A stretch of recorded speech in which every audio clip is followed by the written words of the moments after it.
നമസ്കാരം. PSC റാങ്കറിലേക്ക് എല്ലാവർക്കും സ്വാഗതം. ഇന്ന് ഏറ്റവും പുതിയൊരു അപ്ഡേറ്റ് പറയാൻ വേണ്ടിയിട്ടാണ് ഞാൻ ഈ വീഡിയോ ചെയ്യണത്. പല ജില്ലകളുടെയും LDCയുടെ കൺഫർമേഷനും പരീക്ഷാ തീയതിയൊക്കെ വന്നു തുടങ്ങി. ഇപ്പോൾ ഏറ്റവും ആദ്യം കൊല്ലം, കണ്ണൂർ ജില്ലകളുടെ പരീക്ഷ 2024 ആഗസ്റ്റ് 17-ാം തീയതിയും, തൃശ്ശൂർ, പത്തനംതിട്ട ജില്ലകളുടെ പരീക്ഷ ഈ ആഗസ്റ്റ് 2024 ആഗസ്റ്റ് 31-ാം തീയതിയാണ്. അപ്പോൾ ഈ പരീക്ഷകളുടെയൊക്കെ കൺഫർമേഷൻ കൊടുക്കേണ്ട ലാസ്റ്റ് ഡേറ്റ് ഈ 2024 ജൂൺ 11-നാണ്. അപ്പോൾ നിങ്ങളത് മറക്കാതെ, LDC പരീക്ഷ അപ്ലൈ ചെയ്തിട്ടുള്ളവരൊക്കെ മറക്കാതെ ജൂൺ 11-ാം തീയതിക്ക് മുമ്പ് തന്നെ കൺഫർമേഷൻ കൊടുക്കാൻ ശ്രദ്ധിക്കണം. പിന്നെ ഇനിയിപ്പോൾ നമുക്ക് പരീക്ഷ ഏകദേശം ആഗസ്റ്റ് 17-ഉം 31-ഒക്കെയാണ് ഡേറ്റ് വന്നത്. അപ്പോൾ ഇനി ഏകദേശം 3 മാസത്തോളം സമയം നിങ്ങൾക്ക് കിട്ടും പരീക്ഷ എഴുതാനായിട്ട്. അപ്പോൾ നല്ല രീതിയിൽ നല്ല ഉഷാറായിട്ട് പഠിക്കുകയാണെങ്കിൽ തീർച്ചയായിട്ടും ആദ്യ റാങ്കുകളിൽ തന്നെ നിങ്ങൾക്ക് ലിസ്റ്റിൽ ഇടം പിടിക്കാനും ആദ്യ നിയമന ശുപാർശകളിൽ പെടാനും സാധിക്കും.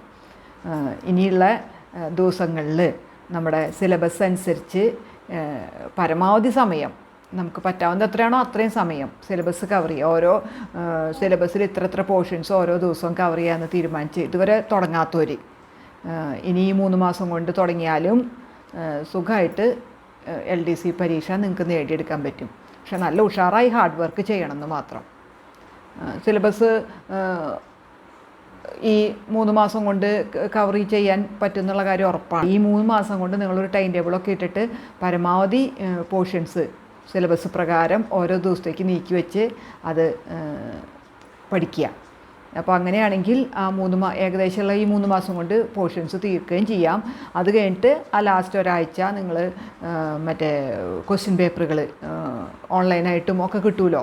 അപ്പോൾ ആ ക്വസ്റ്റ്യൻ പേപ്പർ മോക്ക് ടെസ്റ്റ് പോലെ ഇത്ര സമയത്തിനുള്ളിൽ ആ ക്വസ്റ്റ്യൻ പേപ്പർ ആൻസർ ചെയ്ത് ആ സമയത്തിൻ്റെ ഒരു ഇതും കൂടെ ചെയ്തു തീർക്കാൻ ശ്രമിക്കുക. പിന്നെ നെഗറ്റീവ് മാർക്കുള്ള കാരണം വളരെ ശ്രദ്ധിച്ച് കൃത്യമായി അറിയാവുന്ന ഉത്തരം മാത്രം വേണം എഴുതാനായിട്ട്. അല്ലാത്തത് എഴുതി കഴിഞ്ഞാൽ നിങ്ങൾക്കറിയാമല്ലോ നെഗറ്റീവ് മാർക്ക് പോവും. അപ്പോൾ നമ്മുടെ ശരിയുള്ള ഉത്തരങ്ങളിൽ നിന്ന് നെഗറ്റീവ് മാർക്ക് കുറച്ചിട്ടുള്ള മാർക്കാണ് നമുക്ക് വരിക. 1 മാർക്കിൻ്റെയൊക്കെ വ്യത്യാസം കൊണ്ട് തന്നെ റാങ്ക് കുറേ പിന്നിലേക്ക് പോകാനുള്ള സാധ്യതയുണ്ട്. അപ്പോൾ അതുകൊണ്ട് തന്നെ വളരെ ശ്രദ്ധിച്ച് മോക്ക് ടെസ്റ്റൊക്കെ ചെയ്ത് സമയത്തിനനുസരിച്ച് പരീക്ഷ എഴുതി തീർക്കാൻ പ്രാക്ടീസ് ചെയ്തതിന് ശേഷം മാത്രം നിങ്ങൾ പരീക്ഷയ്ക്ക് അപ്പിയർ ചെയ്യുക. അപ്പോൾ ഈ 3 മാസം ഏകദേശം കിട്ടുന്നത് പരമാവധി ഹാർഡ് വർക്ക് ചെയ്ത് ആദ്യത്തെ റാങ്കുകളിൽ ഉൾപ്പെടാൻ നിങ്ങളൊക്കെ ശ്രമിക്കുക. ഈ ചാനൽ നിങ്ങൾ ഇതുവരെ സബ്സ്ക്രൈബ് ചെയ്യാത്തവരാണെങ്കിൽ ദയവ് ഇത് സബ്സ്ക്രൈബ് ചെയ്യുക. ഏറ്റവും പുതിയ അപ്ഡേറ്റുകളും നോട്ടിഫിക്കേഷനുകളും എക്സാം അനാലിസിസും ആൻസർ കീയും ഒക്കെ നിങ്ങൾക്ക് ഈ ചാനൽ വഴി കിട്ടുന്നതാണ്. ഈ വീഡിയോ നിങ്ങൾ ലൈക്ക് ചെയ്യുകയും കമൻറ്റ് ചെയ്യുകയും ഷെയർ ചെയ്യുകയൊക്കെ ചെയ്യാം. Okay, thank you.